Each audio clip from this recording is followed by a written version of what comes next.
मन करो मैं वो धरती पर बस पूरी के 3 दिन के जहाँ मेला लगे है मन के आथी दूर दूर के साज के आरती गाथ गाँव गुरु तोरे चरण तले तन के दिया मन के बाती माँ सुरती के दीप जले श्री गुरु घासीदास के पग बंदों कर जो लिखते रहो तोर गाथा ला बाबा कलम रुके नाही मोर कलम उठा के लिखे लाहौर पहली प्रथम प्रयास है मति अनुसार गावो मैं गाथा वही बरबसपुर धाम के मन के हारे हार कहे गुरु मन के जीते जीते हैं मानव समाज ला बरबसपुर धाम के गाथा समर्पित है मानव समाज ला बरबसपुर धाम के गाथा समर्पित है।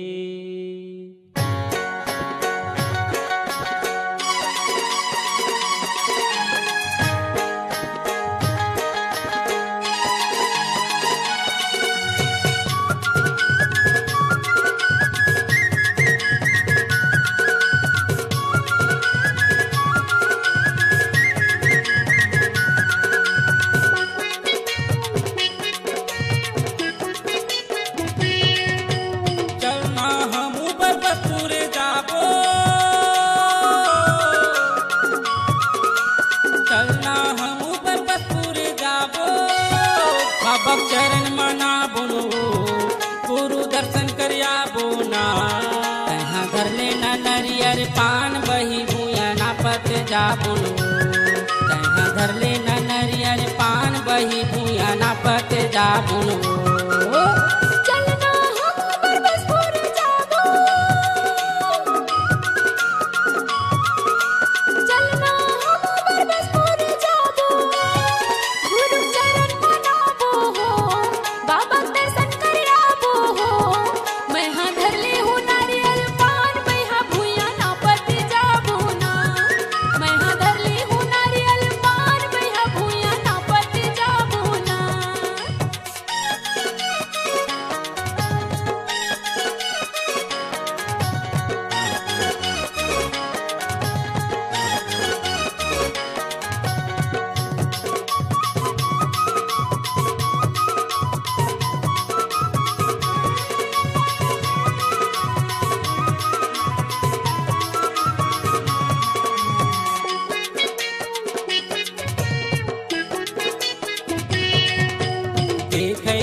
मन देखे लाया थे मन के रथे दिहा लाख में 3 दिन के दिहा मेला लगे है चैत पूर्णिमा पाख में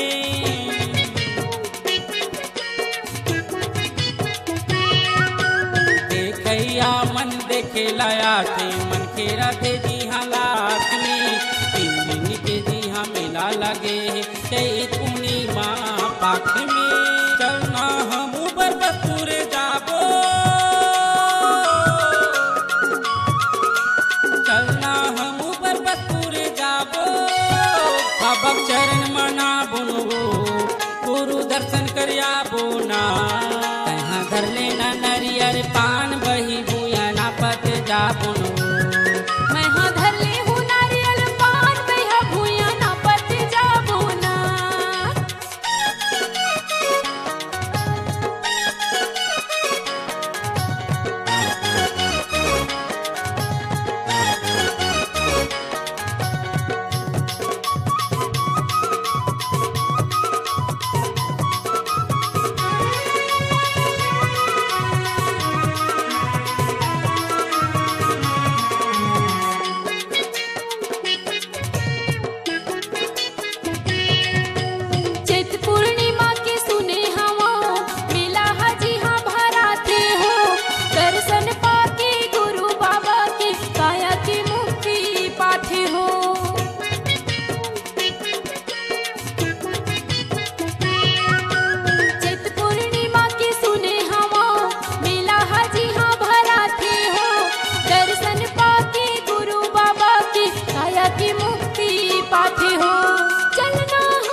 जाबुन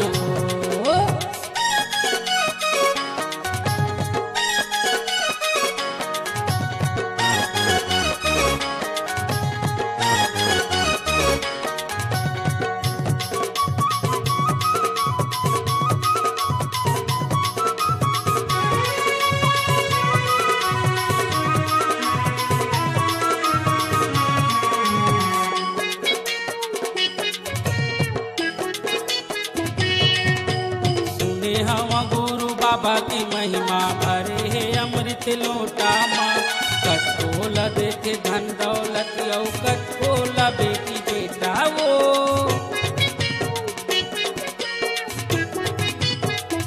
सुने हवा गुरु बाबा की महिमा भरे है अमृत लोटा माँ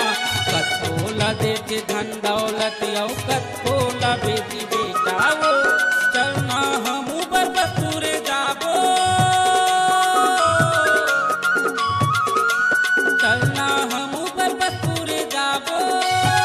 बाबा चरण मना बोलो गुरु दर्शन करिया बोना तहाँ घर लेना नरियर पान बही भूया ना पत जा बोलो मैं हाँ धर ले हूँ नारियल पान मैं भूया ना पत जा बोना चलना हम बरबसपुर जाबो चलना हम बरबसपुर जाबो बाबा चरण मना बोलो बाबा दर्शन करिया बो हो तहाँ घर लेना नरियर पान बही भूया ना पत जा बोलो मैं हाँ धर ले हूँ नारियल पान मैं भूया ना पत जा बोना तहाँ घर लेना नरियर पान बही भूया ना पत जा बोलो